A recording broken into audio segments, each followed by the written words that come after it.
Glukosemetabolismen.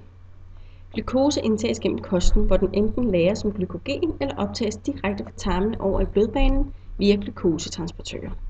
I muskel- og fedtceller er det GLUT4-transportører, der er dominerende. Via faciliteret diffusion bliver glukose optaget i cytosolen, som er den intracellulære væske i cellen, hvor den indgår i glykolysen og omdannet til henholdsvis glykogen og NADPH og pyruvat. Hvis der er ilt til stede, vil pyruvat indgå i citronsyrecyklus, og hvis der ikke er ilt til stede, vil pyruvat blive omdannet til laktat og mælkesyre. I mitokondrierne vil pyruvat reagere med koenzym A. Dette danner acetylkoenzym A. Processen kaldes citronsyrecyklus eller Krebscyklus. Acetylkoenzym A bliver omsat til kuldioxid og koenzym A. Udover dette dannes der specielle koenzymer, FADH2 og NADH. Citronsyrecyklusens vigtigste rolle er at producere koenzymer.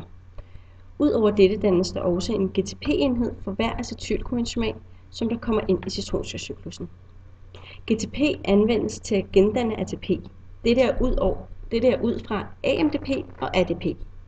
Koenzymerne FADH2 og NADH fra citronsyrecyklusen bliver ledt videre til elektrontransportkæden, hvor de bliver reoxideret. I elektrontransportkæden bliver FADH2 og NADH reoxideret ved oxidativ fosforylering under dannelsen af ATP. Ved denne proces frigives hydrogenioner. Dette sker fra de reducerede koenzymer.